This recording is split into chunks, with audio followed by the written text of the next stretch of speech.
Hi friends, today's video is the video I referenced yesterday that I was going to do, which is a comparison between the 1909 Roses and Lilies tarot of Pamela Coleman Smith and Arthur Edward Waite collaboration with the 1910. Now the story between about these decks in 1909, Arthur Edward Waite had decided that he wanted to create a tarot deck. And he collaborated with an artist by the name of Pamela Coleman Smith at that time.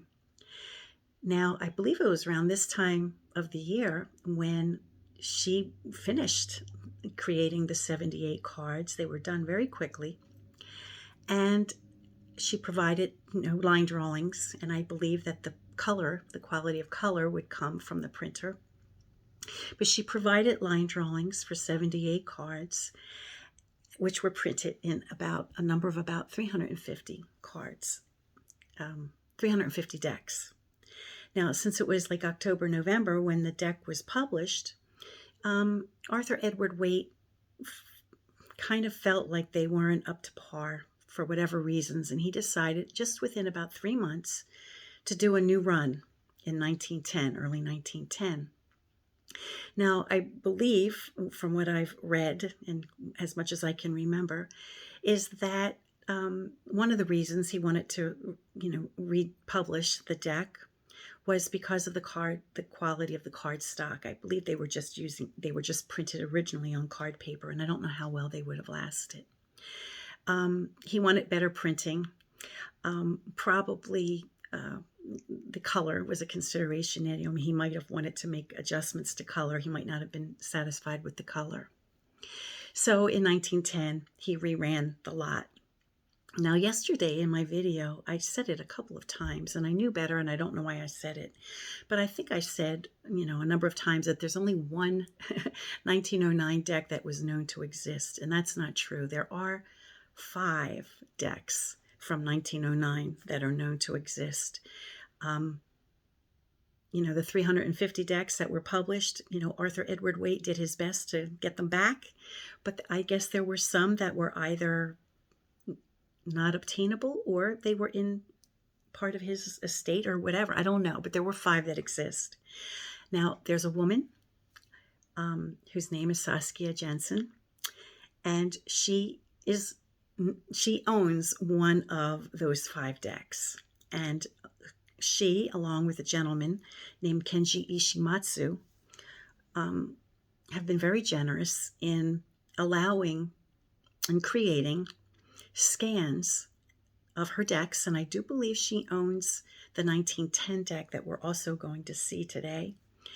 And she says that these scans and these 2 decks published by Conrad Steyn via Make Playing Cards are the 2 closest to color of the original decks. They're not perfect, but they're the most closely appearing decks that look like the originals. So I'm going to flip the camera and show you what you're here to see.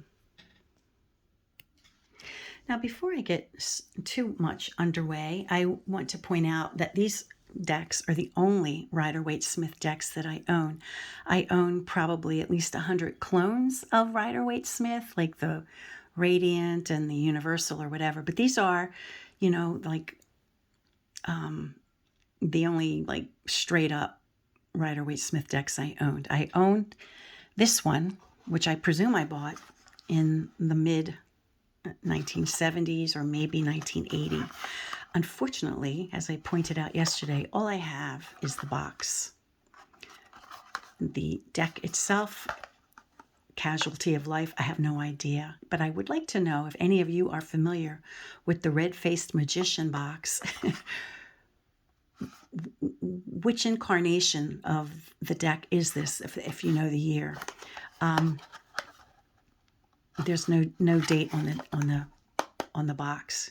Now, I had thought that the first Rider-Waite Smith or the Waite Coleman Smith deck that I had ever owned was the Albino, but I don't know if that's really correct because this box looks a lot older than the albino that I have.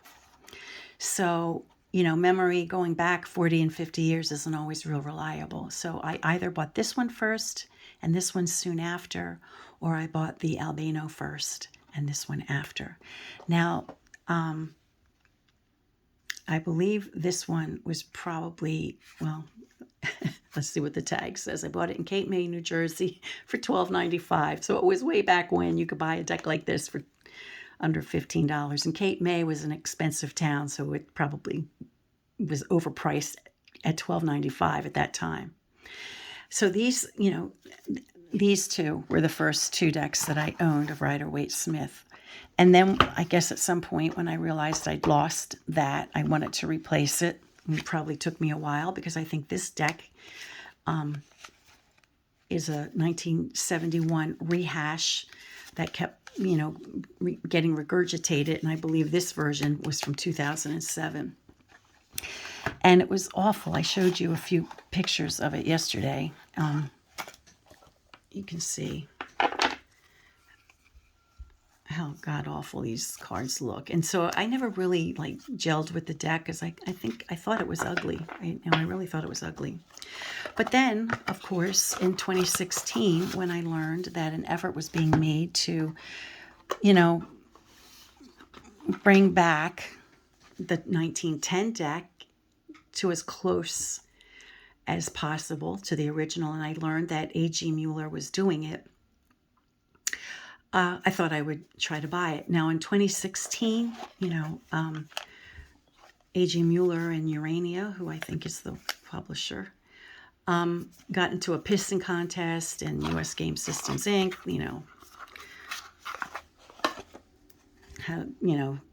put roadblocks in the way. And so the only version I was able to get my hands on was the one in German. I had to buy it through Amazon Germany. And it, of course, doesn't have her hand, but none of the cards published by AGM at this time had Pam's hand. So no matter what language you got the deck in, it wasn't going to have Pam's hand. Now, this is a remastered deck from 2010. So it was, my understanding, and I believe I read where Miss Jansen discussed this, that it was a remastered reproduction of a 2010 deck to try to make it look like it might have looked in 1910. If I said 2010, I meant 1910. However, I more recently discovered that both the 1909 and the 1910 that exist, a copy of each that still exists, scans were made, and Conrad Steyn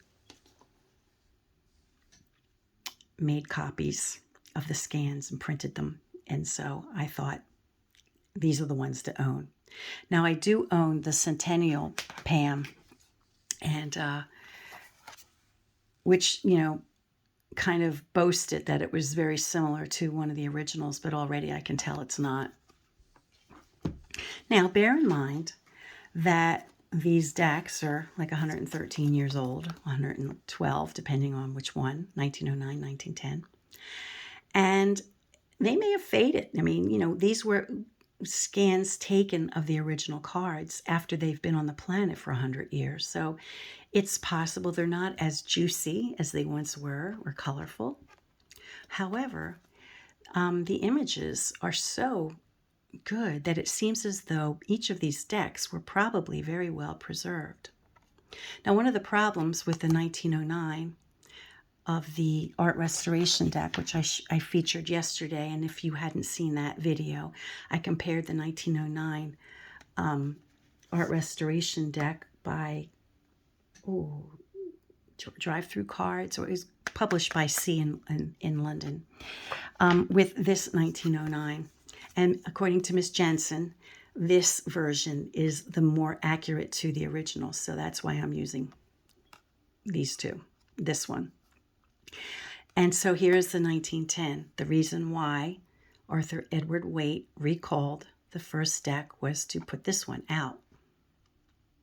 Now with the first card in person,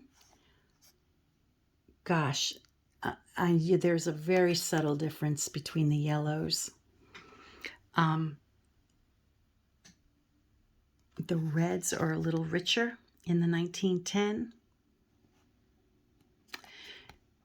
So is his skin tone. It's more red. Now I'm trying to show you the lines. I'm not sure if the camera's capturing the lines. Maybe there you can see that this, you know, the flesh is filled out with lines. And in this one, they're filled out with lines as well. Now remember that Pamela Coleman Smith, you know, submitted the drawings, just line drawings, black and white or sepia. I think they were black and white. So, you know, the color may or may not have been at her, you know, how she would have dictated the color. That may have been something that Arthur Waite and the publisher themselves did. Now you'll notice that there's more definition of color in the cliff of the mountain in the 1910.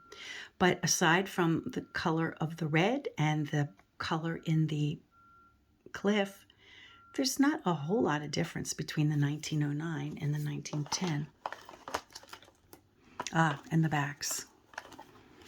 Roses and Lilies, the only Rider-Waite-Smith deck with this back, you know, unless they had a commemoration deck or something that they did it, you know, I think they did. But that was from the 1909, and then the Crackleback, which was the Crackleback for decades before the more commonly seen plaidbacks came out. Again, in person, the yellow is extremely subtly different. The reds are more rich. The table is more red. And so is the skin tone of the youthful magician.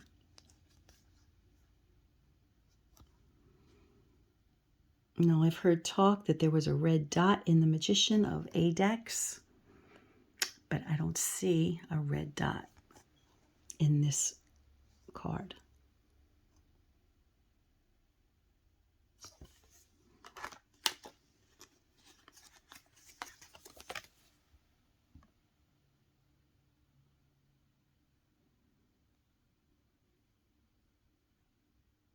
The wonderful thing, of course, about the 1909 and the 1910 decks is that we have the titles in Pamela Coleman Smith's own hand. So there's a little difference in color.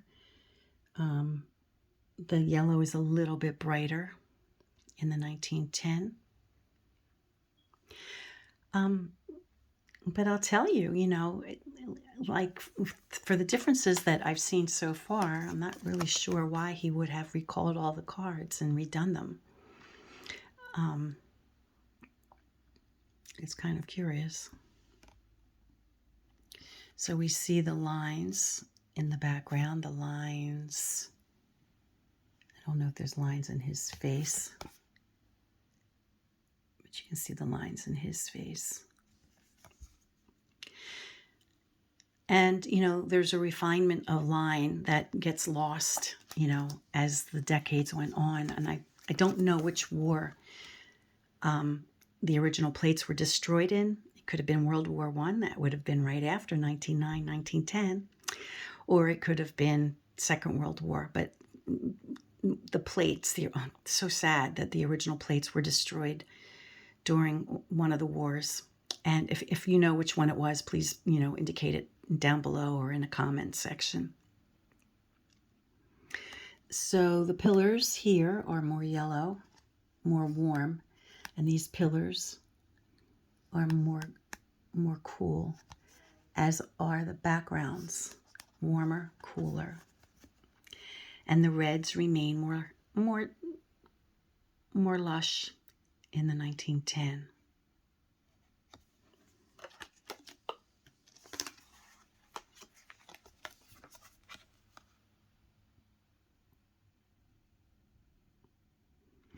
So, as far as I'm to understand, both of these decks are facsimile decks that as the cards appeared is the way they were printed. I think there just had to be maybe a little manipulation, to make sure that they were centered. And remember, if the originals were drawn on card paper and art paper, well, that might explain why the 1909s were a little wonky in setting them. I've seen people complain about the 1909 version, and maybe of both the art restoration deck and also this one, actually, that they weren't perfectly centered. But if you're dealing with paper that was hand cut, I think you're pretty naive to think that they're going to be perfectly, able to be centered exactly and perfectly in 100 years later, right? Now, see, we have the lion is deeper, richer red in 1910. I don't know. I don't see anything wrong with the coloring of 1909. Again, you see that cross-hatching in the skin very well in the 1910. But she's got a redder complexion.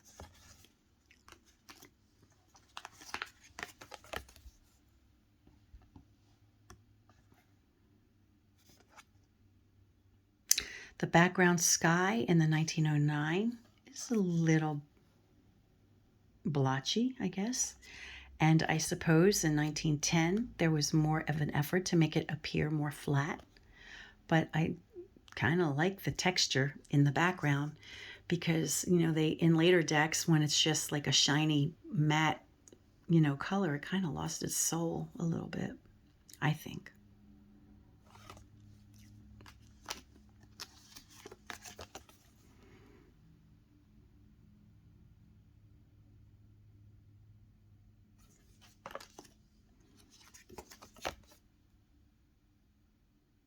You see the difference in the veil in the back is more purple here and more red here.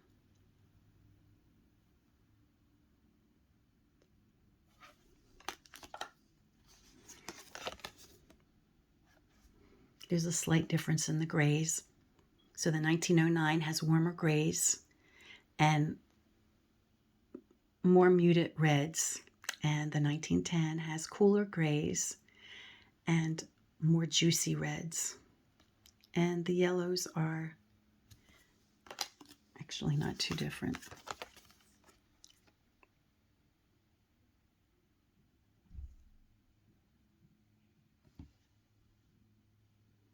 There's so much detail that we lose in later decks that I appreciate, being able to really see in these early decks. And, Miss Jansen and Mr. Ishimatsu, God, universe bless them for their generosity in allowing us to look at these decks and to buy these decks, Conrad Steyn makes these both available on his Make Playing Cards site, and I'll have that link down below. And, I don't think he's making much of any kind of profit. He just made these decks and he's selling them for, I think, the cost that Make Playing Cards sells them for. So I don't think he's getting much of anything, It's, these, those three, Miss Jansen, Mr. Ishimatsu, and Mr. Steyn, it's really like the love of tarot, that makes these decks, available to us without greed, and without, getting into pissing contests with, how lucky for us, because for over 100 years, longer, much longer than the copyright dates should have expired on this deck, it took all these years for, generosity of spirit to bring us these decks to be able to get them. And some of you may say, how does it compare to the Centennial? And I did a cursory comparison, and there's just no comparison. So these two are really the decks to have. And if I only had two Rider-Waite-Smith decks, it would be these two, by Conrad Steyn. I'm happy to have the 1909 art restoration deck, and if I only had this and this one came out, and I wasn't a collector, I might just have called it a day and been satisfied, but I am a collector. I mean, I'm a tarot reader. My number one is tarot reader. Okay, that's what I am.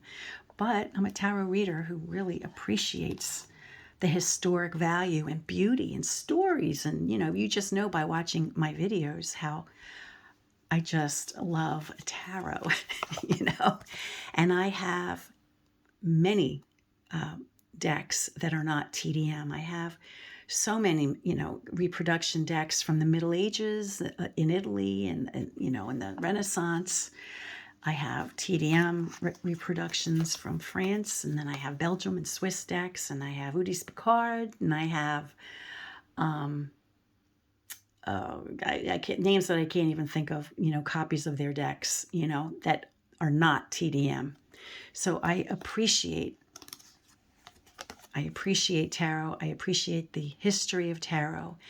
And when historic decks make themselves available, I don't care what genre of tarot they are, I like to have my hands on it, So these two will be, the crown of my Rider-Waite-Smith collection, because they're just lovely. Okay, so now we're going into the pips, and we do have a difference in yellow. Not a whole lot, but there is some. And again, warm gray, cool gray. There's more definition around the hand. The hand here, very faint, but the white light emanating from the hand in the 1910 version is more pronounced. But the detail of the water and the lilies is so lovely in both.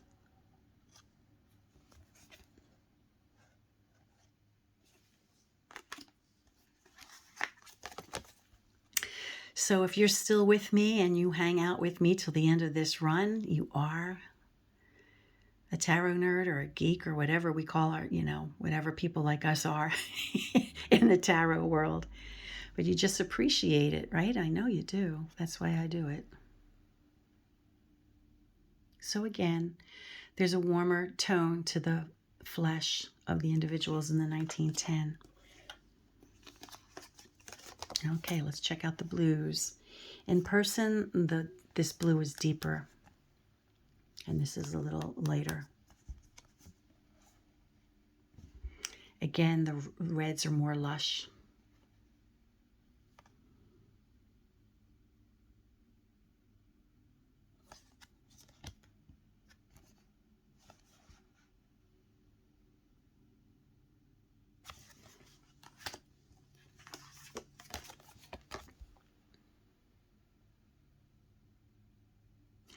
And again, I mentioned earlier that the background of the 1909 is speckled, right? You could see the texture of the art paper. Wow, that was definitely art paper, because I know what that looks like. So you can definitely see the speckling of how the paint or the ink rather was applied to the art paper. And here it seems like there was more of an effort in the printing process to make it more solid, although there's still flecks. Now, so far, I haven't seen any white streaks that I've read are characteristic of the Pam A. Apparently, at some point in the printing process, there was a misaligned wheel or something that resulted in white streaks, and so far I haven't seen any. Or if I did, I don't recognize them. Now, isn't this weird? Now, in this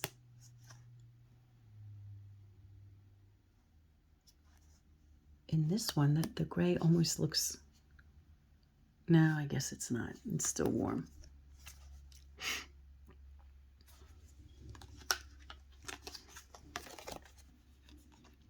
So if any of you know where the white streak is, that I'm either just not catching, you know, because I'm looking through the lens of a camera, if you can tell me what cards they are, I would like knowing.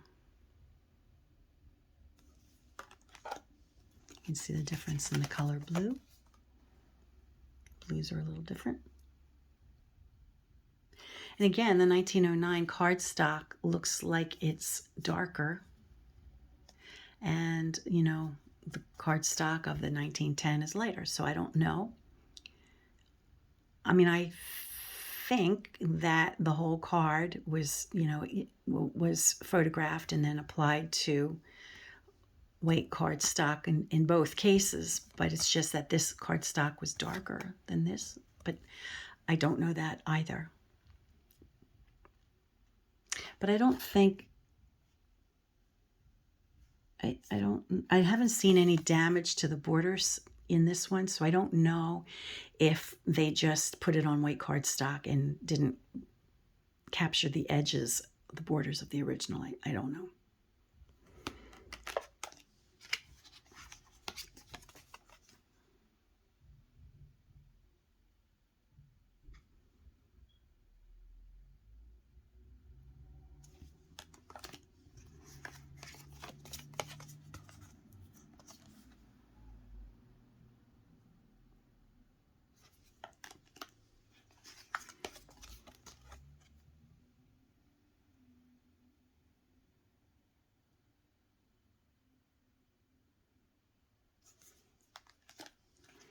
So even with the AE weight being, you know, a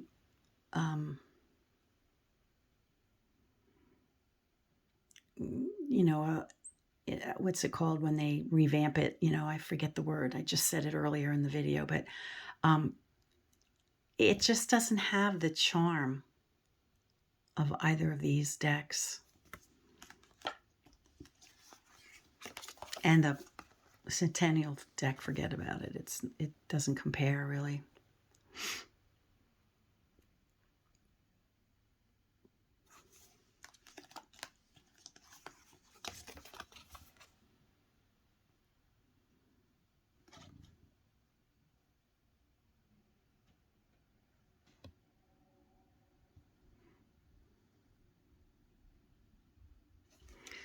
So these are the first runs, you know, of the plates. So they're going to be the cleanest. You can see slight color differences in the robe and the reds of the King of Cups.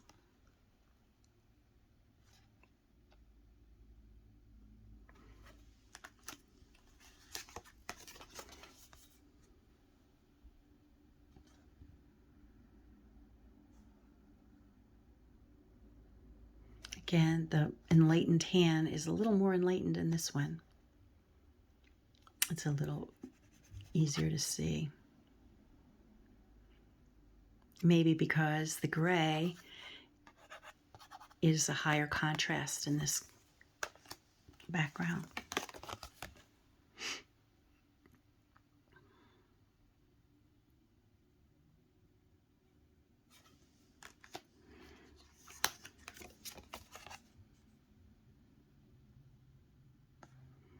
So we changed the color of the robe of this gentleman from blue to more of a gray.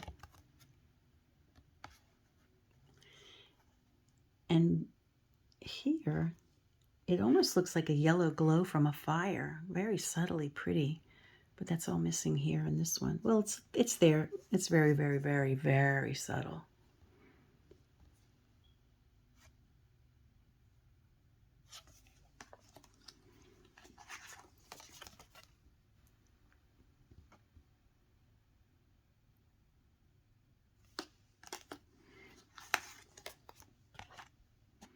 Ah, okay, so we see the brighter border of the stained glass window. I commented on that yesterday, how this was, you know, kind of pale, so this was brought out more.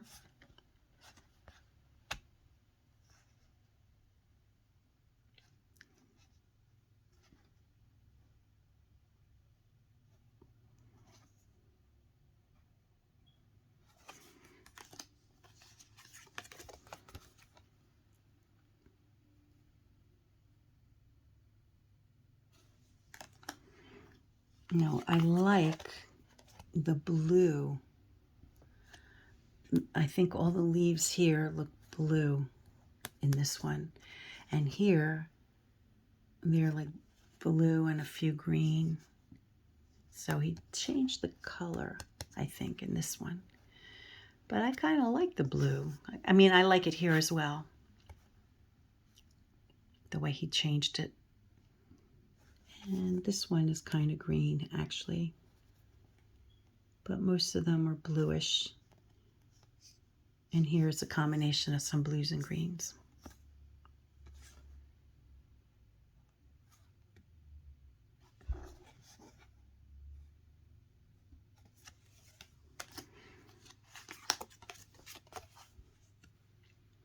So this side by side, I'm really picking, I guess, you know, really looking at them, you know, very, you know, with a critical eye to see, you know, to understand the reasons why the deck might have been redone.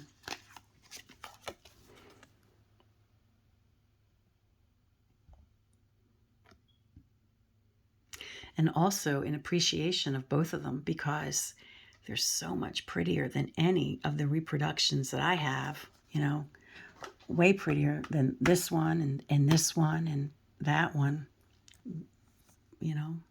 The 1909 art restoration deck is a lovely deck because it's uses the same scans as these.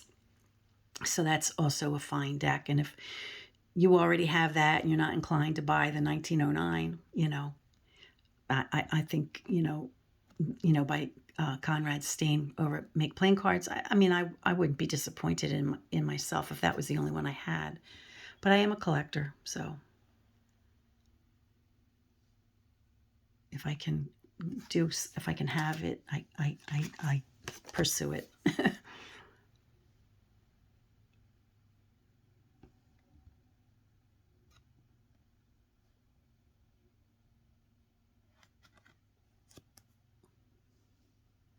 So the quality of line might be better in the 1910 because not that they're different plates, they're the same plates, but you know, maybe the process between the paper and the print, the ink rather, adhered better or something.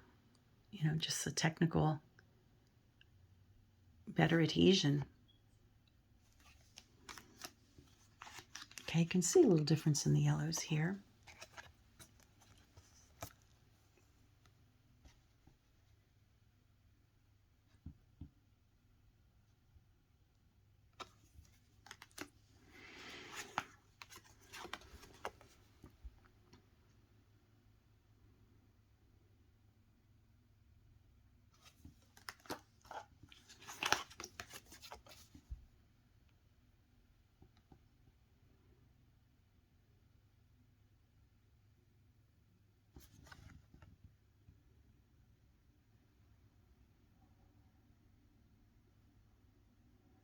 Wow.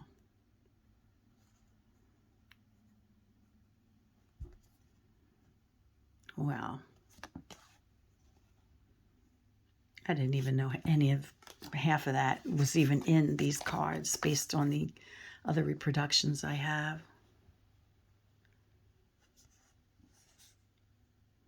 So much going on in the King of Pentacles of this deck.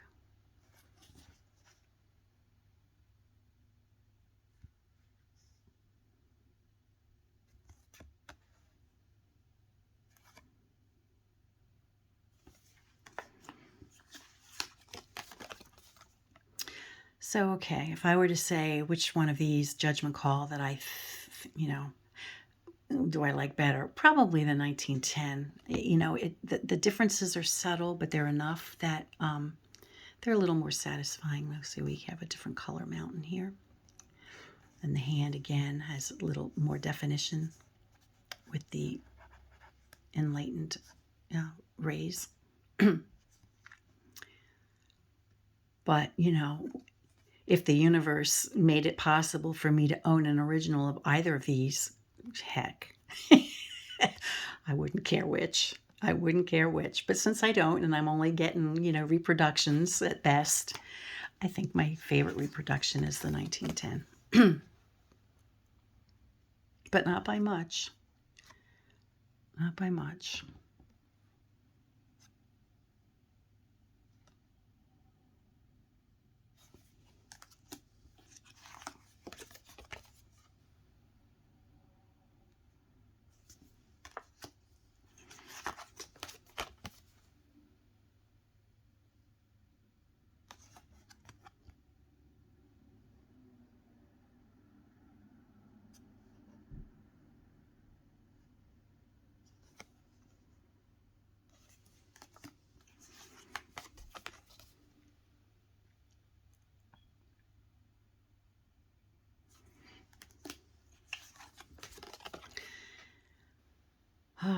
And it's so sad to believe that, you know, this woman did this, died essentially a pauper. Nobody even knows where she's buried, you know. And what a rich legacy she left, you know, and didn't even realize she was appreciated during her own lifetime. Just so sad. But what a legacy to leave, right? People assume, well, I never really cared for the Rider-Waite-Smith deck because it's ugly. You know, the one I had, it was like kind of ugly, you know.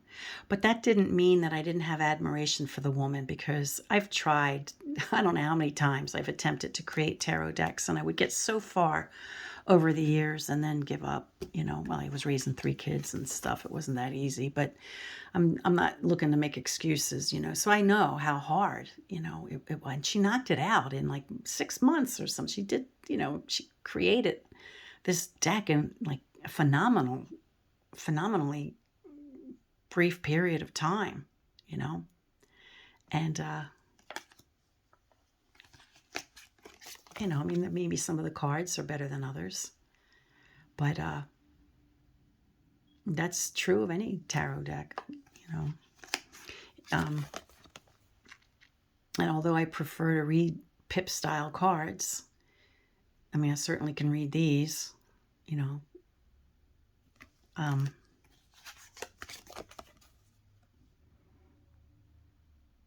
And I'll tell you, there were, you know, for years, you know, when I would read tarot for people, if I pulled out a TDM, they'd be like, that's not a tarot deck, you know. And to make them happy, I had to pull out, I had to pull out this one, you know, or this one, you know, because they just didn't understand that, you know, there were other tarot decks besides the Rider-Waite-Smith. So that's how influential, you know, Pamela Coleman Smith's art was in the tarot world. And, you know, I have enormous amount of regard for her. I celebrate her birthday when it comes around, February 16th, you know.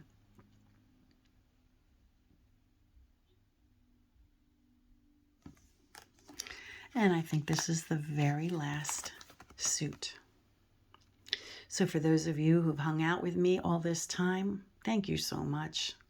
You know, I appreciate you most sincerely.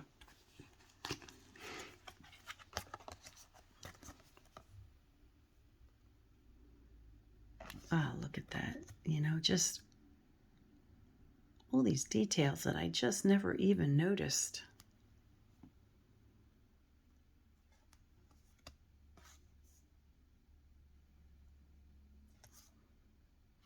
Just lovely. For sure. If you only own 1 or 2 Rider-Waite-Smith decks, sell the others and buy these. These are really awesome. These are just magnificent.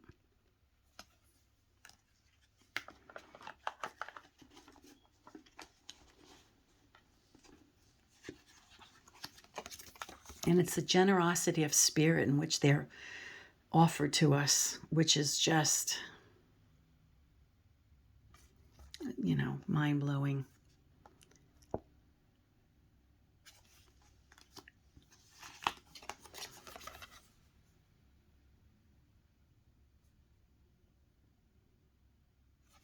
So again, I don't remember seeing any white streaks that are supposed to be a known issue with Pamela A decks. And maybe this original was spared, because I don't see it.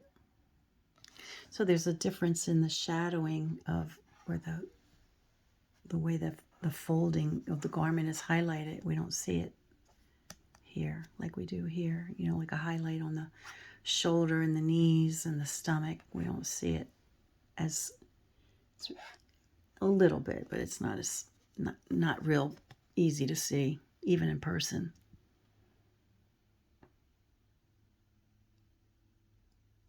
Again, every face is cross-hatched.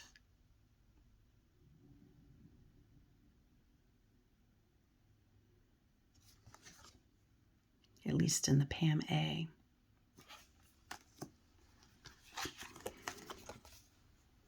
A brighter bluer sky in the 1910.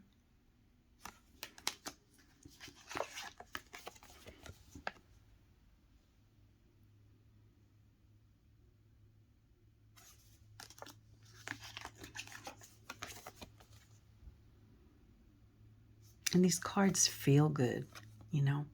I was commenting on the, whatever version this deck was. Just felt awful in comparison to how wonderful this cardstock feels. And the cardstock I got over at Make Playing Cards was just their standard. I didn't, you know, opt for anything fancy, you know, just the standard.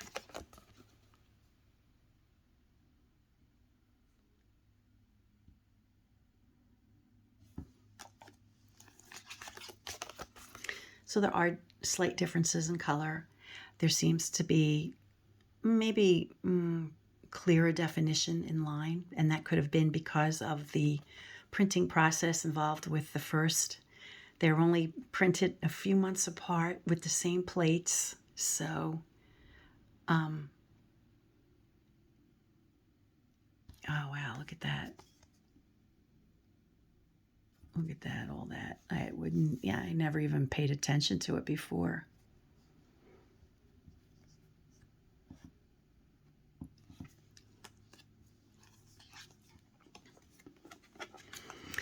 And sometimes people will say, you know, her nickname was Pixie. Why do you call her Pamela? Well, because I didn't know her intimately. You know, I don't feel like I've earned the right to call her Pixie.